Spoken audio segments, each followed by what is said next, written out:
There's something in these pictures you can't see. It's essential to life. We breathe it out. Plants breathe it in. It comes from animal life, the oceans, the earth, and the fuels we find in it. It's called carbon dioxide, CO2. The fuels that produce CO2 have freed us from a world of back-breaking labor,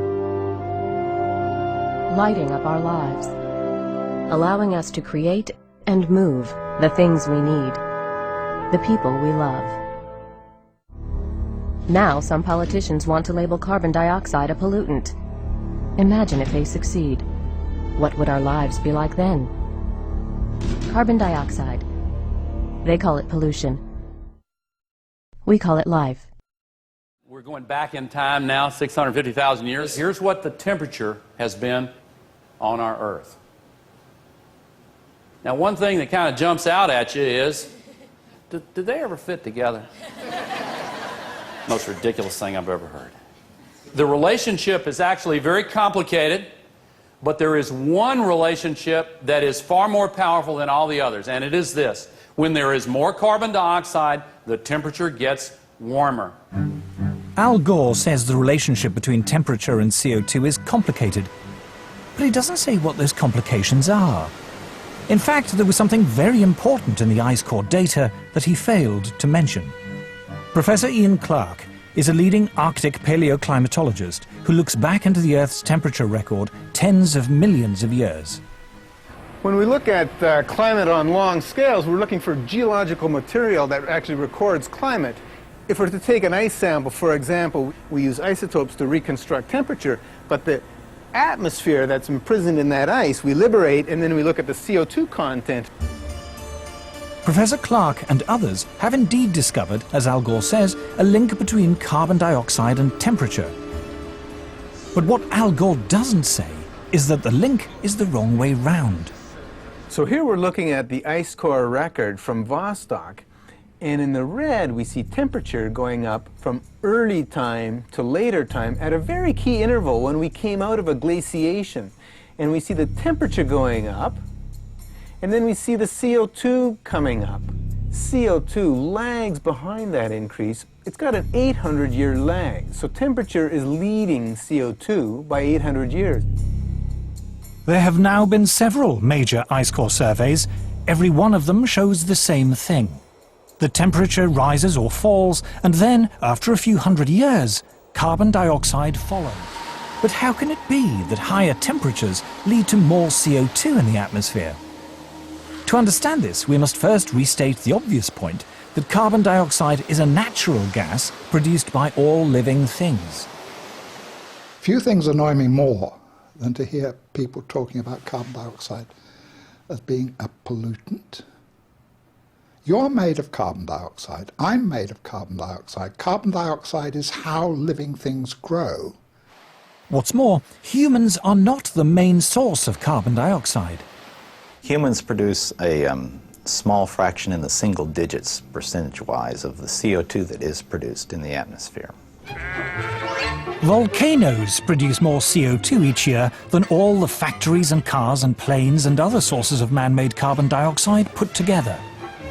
More still comes from animals and bacteria, which produce about 150 gigatons of CO2 each year, compared to a mere 6.5 gigatons from humans. An even larger source of CO2 is dying vegetation, from falling leaves, for example, in the autumn.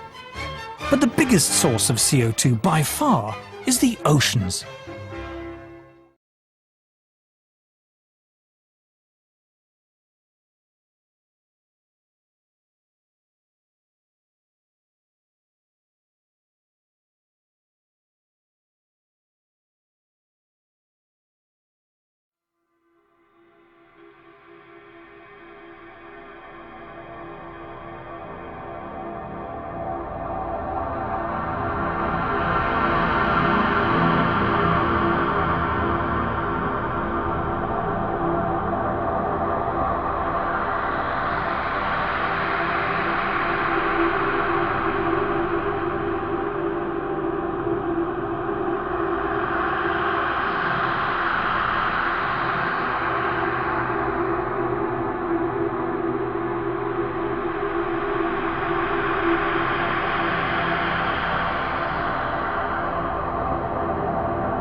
gas.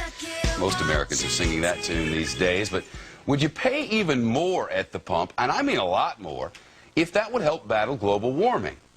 They're talking about a gas tax in Washington. We wondered what people might think about that. How much more would you pay to save the planet? Well, if you're like most Americans, the answer is not much. Well, I don't want to pay more. I don't think anyone wants to. Now, a majority of us say we support policies to curb global warming. But when it comes to paying more for gas to fund those programs, a new poll shows little support. 48% say they wouldn't pay a penny more for gas to reduce carbon emissions, while only 8% say they'd pay $1 or more per gallon. Who's making the money from all of this, and where is that money going? The eugenics movement has now shaken off much of its Nazi baggage and is using people's legitimate concern about the environment as a cloak to conceal their real agenda. Everyone wants to breathe clean air and have good water, but the controllers of the environmental movement have done nothing but co-opt people's concerns and parlay it into support for global policies that further destabilize the third world and create untold misery. Phony environmental and conservation groups are now the biggest private landowners in the world. They lobby government to take property away from local populations, only to develop it themselves later. When the U.S. military dumps millions of gallons of nerve gas on the east coast of the U.S., they don't say a word. Thousands of companies are creating transgenetic cross-species hybrids, splicing plants, animals, and insects, and releasing the new organisms into the global biosphere, vandalizing the very genetic code of the planet. And large environmental organizations do nothing. The corporate elite of the planet intensified their push for a global taxation system with a year-long build-up to the live Earth hysteria held on July 7th, 2007 on 7 continents. World leaders announced that saving the Earth was the new organizing principle for humanity and hailed it as the planet's new religion. They claimed that CO2, which plants breathe, was killing the Earth, and that we must reduce the number of children we have to curtail our carbon footprint. Countries across the world marked the day by passing new carbon tax schemes and raising taxes on gasoline, natural gas, and electricity. A pollution-based tax system, principally CO2. We're causing it mainly, vast majority of it. The consequences are bad and will be catastrophic unless we act. The polar ice caps of Mars are receding at several miles a year, much faster than ours, and that the moons of Saturn and Jupiter are melting. In fact, several of their moons were ice and are now liquid seas. Now, how are SUVs causing that, David Rothschild? That's because those planets are closer to the sun, my friend. No, Jupiter and Saturn are not closer to the sun. Neither is Mars. Yes, sir. I think you'll find, right, that the very simple matter, and what I wanted to say, and this is my final point, forget your taxation theory, because actually it's not taxation. Put a price on the carbon. A tax is the best way. Cap and trade can also do it. If there were a carbon-based tax, would there be a need for an economy-wide cap and trade system? They are not either or. We can do both. I am in favor of both.